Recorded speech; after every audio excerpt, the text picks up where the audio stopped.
This video is for everyone looking to take their surfing to the next level. Although we all surf differently, there are some fundamental tips that can be applied across the board to improve your surfing. Over the past 2.5 years, I've made it my goal to simplify the surf progression and surf improvement process.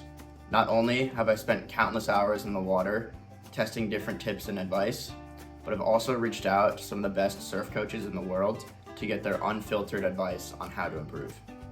Before we get into the 5 most high impact surf tips that will transform your surf progression, let's break down surfing into its 3 components.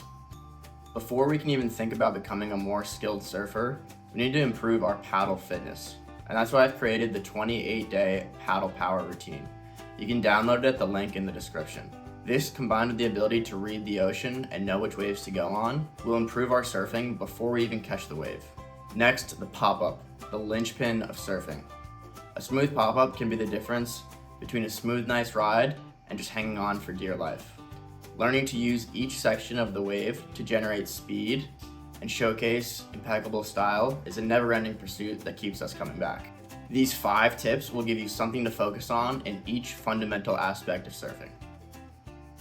So let's get started. Tip number 1, don't paddle like a swimmer. This is something I learned from surf coach Doug Silva, who's coached guys like Kai Lenny and other top Hawaiian pros. He explains, you don't want to reach your arms all the way up. Instead, don't have your arms go say above your head and paddle more like you're rowing a boat as opposed to like you're swimming in the water. I've tested this and guys, it works really well. I can feel my paddle speed drastically improve from transitioning to paddling like a swimmer to paddling like a surfer. When I paddle, my chin is chest up. I point my toes and I squeeze my butt. When I paddle, I do not, my hands don't go past the nose of my board. Just paddle a little bit wider. Right. Just use your what is this thing? Lats. Use your lats. Use your lats. Don't reach. Don't use your shoulders. As soon as you reach and use your shoulders, your legs go apart. As soon as your legs go apart, you lose speed. You lose speed. If your legs go apart, and if you're paddling like a swimming stroke, you're going to get cut off. I'm not going to cut you off, but there will be someone that will cut you off when they see you reaching too high because your feet are going to go apart, and aesthetically, it does not look right, and the competence level decreases when that visual is seen. You'll be able to scoot up on your board a little bit, and when you scoot up on your board a little bit, when that position, you're going to move through the water so fast. At 57, I'm still paddling just as fast as when I was 16, for the most part. Like I might never get tired, my shoulders don't get sore, and I never have shoulder problems because I paddle a little bit wider. Um, Kelly and Kai, we kind of developed this, 10 years ago. We used to have these paddling races and techniques. So Tip number 2, analyze the wave while paddling for it. This is something I talked about with Coach Jacob Mellish. He lives in Sri Lanka and a pro surfer from South Africa. What we talked about is how important it is to start reading the wave before you actually pop up and while you're paddling for the wave.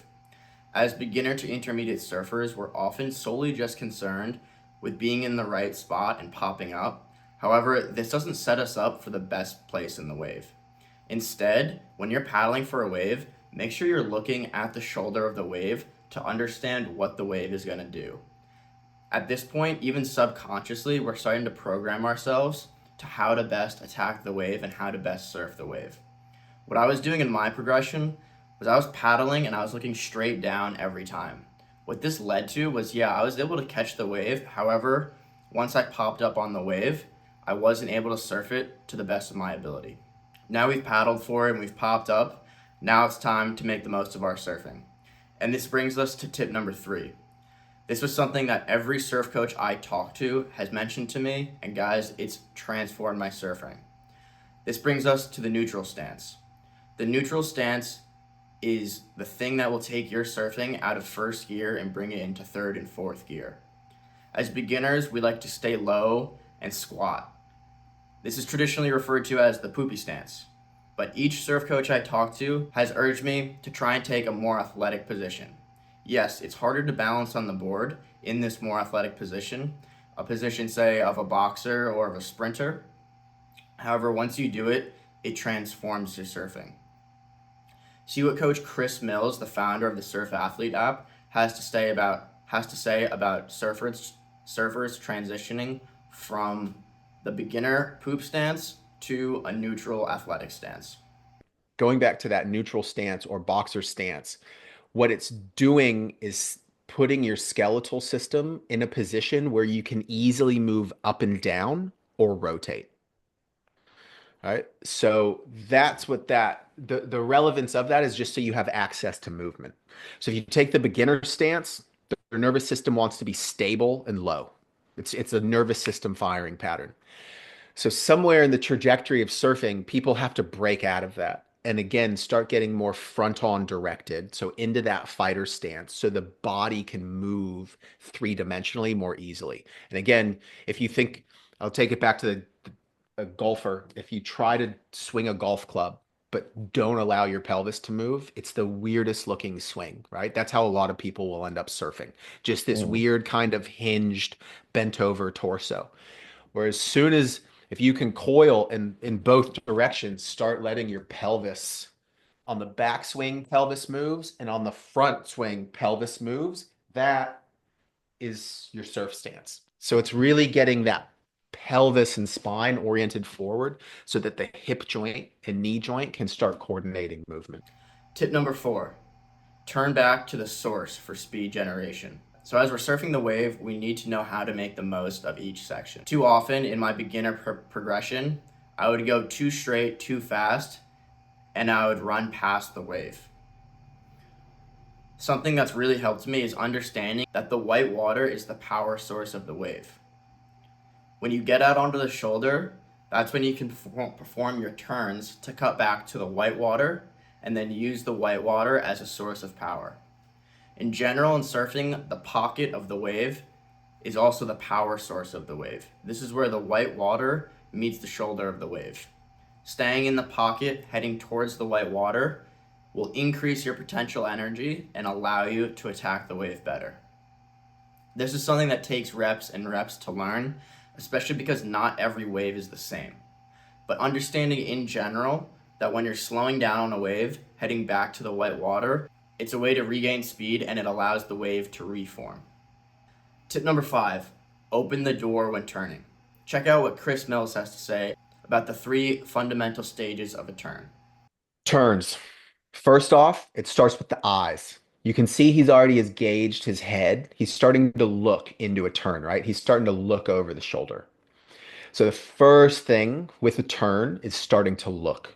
That starts to wind up the system, right? Human beings, like the way we evolved is to move, generally speaking, within our visual field. And so as I start coming up into a turn, I need to start seeing where I need to get to. And so I first just need to start bringing the eyes around. Then I talk about opening the door. So if you were to walk in a room, you need to look in the door, open the door, and then swing through the door. So that what I'm saying is you need to look, and now this lead arm needs to start opening up. It needs to open the door to give space for the rest of the body to come through. And what brings the rest of the body through is this rear arm driving through. So first, you look through the door, you open the door, or you can kind of combine those. Look and open, and then reach through the door. This is something I'm still working on today, and it's been advice that I've heard from all the different surf coaches.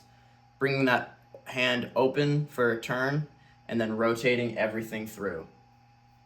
Although it may sound obvious on land, these things are very tricky to do in the water, and that's why what's honestly overlooked in surf coaching is the importance of repetitions. These are 5 tips you can take with you, probably for the next 12 to 18 months of surfing, before you look to add new things. The long road of surf progression is just that, a very long road, but it's super rewarding. So I really hope these tips help you guys out in the water, and let me know in the comments what I missed. Don't forget to check out the 28-day paddle power fitness guide in the link below. Additionally, I'm working with 3 subscribers of this channel to improve their surf fitness over the next few months. So if you have a surf trip coming up and want to get coaching, then hit the other link in the bio and we'll get going with that. So thanks, guys.